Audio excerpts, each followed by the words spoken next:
कि जिस तरह की सूचना आ रही है अंता उपचुनाव के लिए भाजपा का प्रत्याशी तय हो गया। वहाँ से 2 बार के मंत्री रहे रघुलाल सैनी, अभी उनको तो घर टिकट तक देने तो की हुआ नहीं चर्चा था, है। मैं अंता से ही आ रहा हूँ, घर तक तो हुआ नहीं था। तो कहीं ना कहीं कुछ खींचतान होगी, लेकिन ये भाजपा का अंदरूनी मामला है, किसको वो टिकट देते हैं, किसको वो नहीं देते हैं। ये बात सच है कि वहाँ उपचुनाव क्यों हो रहा है। हमने तो उपचुनाव की मांग नहीं की थी, लेकिन वहाँ के विधायक को इस देश की हाई कोर्ट, सुप्रीम कोर्ट ने इस काबिल नहीं समझा कि वो उस पद पर रह सके। तो कोर्ट के आदेश से उनकी सदस्यता निरस्त हुई है और वहाँ पर उपचुनाव लोगों को दोबारा करना पड़ता है। और हमें लगता है कि वहाँ पर इस उपचुनाव में ये एकमात्र विधानसभा का उपचुनाव नहीं रहेगा, ये पूरे प्रदेश में सरकार चली है पिछले 2 साल में, उसका भी एक तरह से टेस्ट होगा। उन सरकार की योजनाओं का, लोकप्रियता का, कैसे उन्होंने गवर्नेंस किया है। और आज राजस्थान में हालात क्या बन रहे हैं। अस्पताल में आग लग रही है, झालावाड़ में छत गिर रही है, बच्चे मर रहे हैं, नकली दवाई पी के, खांसी की दवाई पी के मौतें शिशुओं की हो रही है। अभी यहाँ टैंकर में आग लगी जयपुर के पास, अभी जैसलमेर में और बस में आग लगी। तो जो गवर्नेंस है, जो रिलीफ एंड रेस्क्यू है, जो हॉस्पिटलाइजेशन है, जो इमरजेंसी सर्विसेज हैं, वो सब पर बहुत निगरानी से देखना पड़ेगा, क्योंकि अभी तक मुझे लगता है कि सरकार नाकाम रही है लोगों की उम्मीदों पर खरा उतरने के लिए। तो ये जो अंता का बाई इलेक्शन है, ये भी सरकार को एक आईने दिखाने का काम करेगा। और हम सब लोग आज जनता में थे, हमारे कैंडिडेट का, प्रमोद जैन जी का हमने पर्चा जो भरा, उसकी एक नामांकन रैली थी। सब नेताओं ने एक स्वर से कहा कि ये कांग्रेस पार्टी चुनाव लड़ रही है जीतने के लिए। निकाय चुनाव से पहले सेमीफाइनल में 2028 से पहले अंता का चुनाव आते रहते हैं, लेकिन ये उपचुनाव हो रहा है क्योंकि कोई ऐसी दुर्घटना नहीं हुई।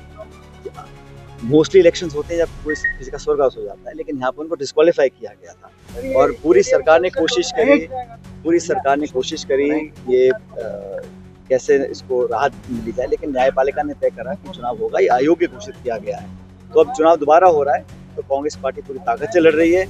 और सरकार का जो अब तक का 2 साल का कार्यकाल रहा, मैं समझता हूँ जनता बहुत निराशा है, और उसका भी हमको रुझान देखने को मिलेगा जब 14 तारीख को परिणाम। वापिस एनपीएस लागू करने जा रही है प्रदेश सरकार, जो ओपीएस थी उसको खत्म करके एनपीएस इंट्रोड्यूस करेगी। अभी चर्चा है, मैंने इस पे कोई सरकार का आधिकारिक स्टेटमेंट नहीं सुना है। देवली उनियारा में नरेश मीणा की चुनौती देखी, तीसरे नंबर पर कांग्रेस रही, वहाँ किस तरह की चुनौती देखने नरेश?